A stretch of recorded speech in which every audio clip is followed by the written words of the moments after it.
Hey Leo. Gemini season, and first I'd like to say all information to work with me is below. All information for the extendeds which are the next part of these readings, go more in depth. That link will be below, and all things are below. Okay, so Gemini season.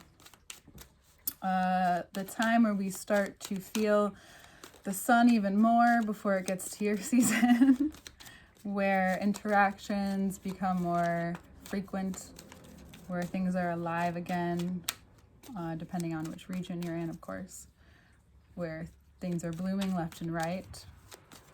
You may find some softness to this lighting. Maybe some romance, maybe a bit of it, but then there's also this very externally expressive part of yourself that wants to make itself known. Maybe there's things that you haven't shared or things that you've recently decided that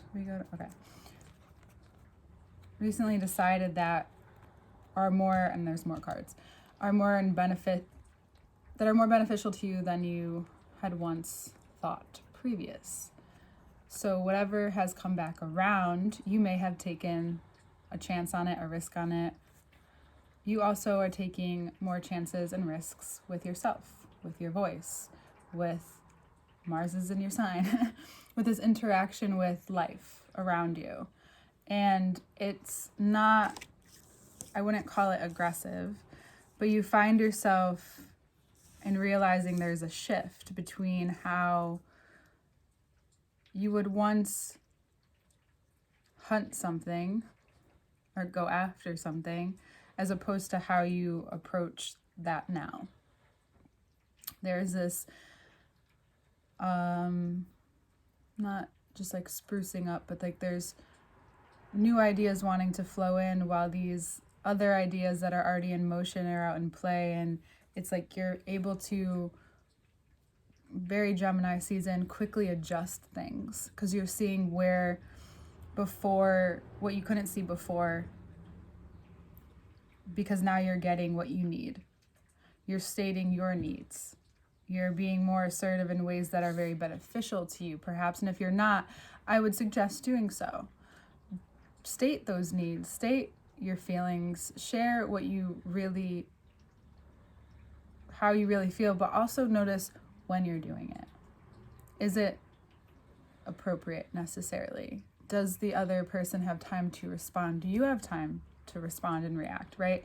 So allow yourself to explore that, because that shifts some of the dynamics of your relationships, but also gives this, well, shows that you care even more, of course, but it also shows this stable growth, this change.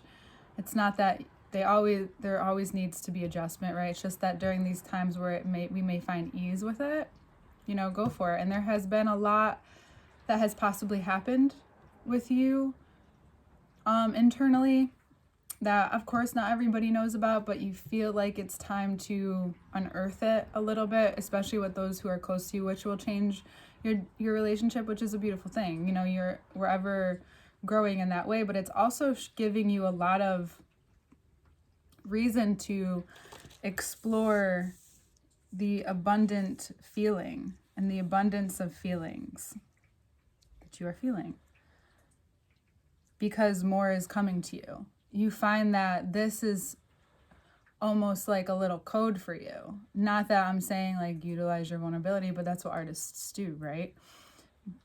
To an extent, depending. Again, we're going to just use that, depending. So you find that you're not just trying something or going after something because it looks cool, it is cool, but it's more like it's cool to you. It's more personalized to you. Not that you're never not doing that. I'm just saying it's very clear to you now. And it's very obvious. And what comes out from this and what is portrayed through this is this, we go right from the ace to the 10. You see and you almost map out, and if you can see it and you have this visualization before you have a pen and paper, I do advise you to write it down. I definitely advise you to write it down. Maybe if you're going to chill somewhere, you always have a pad with you, you have your phone, whatever it is, just start it, write it down, because this is something you're going to want to refer to. Because then we have, and this is just so strategic, I just love this, because we have the cards I just showed you with the 10 of Pentacles, then we go the Magician, and then the 10 of Swords in reverse, the Chariot. This is going to do so much give for what has just occurred. So it's almost like you were in your own, or maybe it's felt like you were in your own specific retrograde for a while, or you're like, am I having a Saturn return? Like, you could be too. Some of you Leos could be.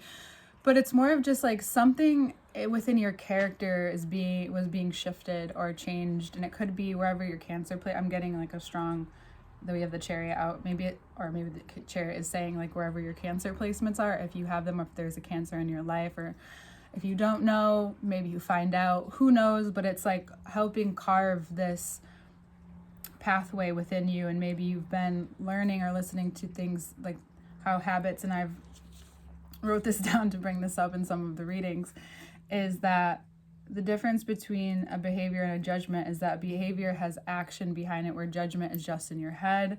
It's just a great way of saying it. And then routine is just like, it's different. And then a habit is different than a routine, because a routine, like if you choose to go somewhere routinely, like every Sunday you go here, or you're going to go to this place you're choosing. So the routine has choice around it, whereas a habit is something that you do without thinking. Okay. And so, boom.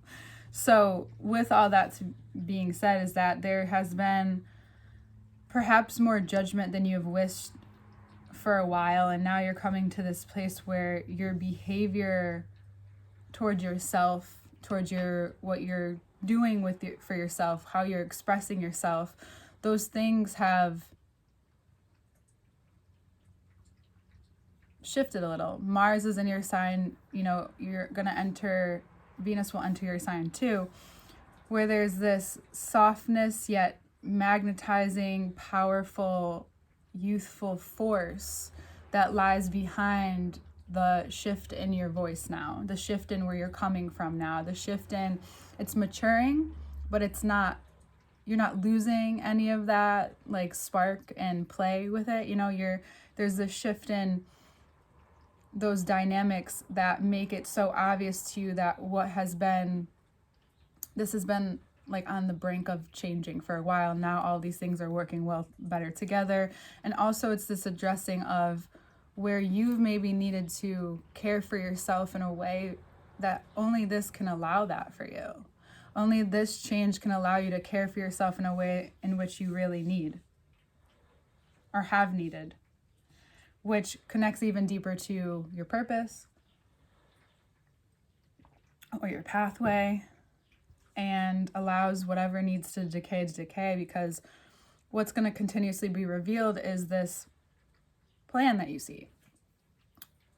Am I saying detail it? If you want to be playful, but you're never going to know down to the detail how certain things play out. That's just kind of the fun and the interplay of the universe. So you'll find yourself kind of going through that this month, like the ins and outs of being so extroverted and like, but also feeling it introverted. Maybe you're reading a really good book or watching a really good series, or whatever Gemini season really brings to you right now. Like, it's going to be equally as fun and as enjoyable as it is to your external world. And if it's not, then do the latter.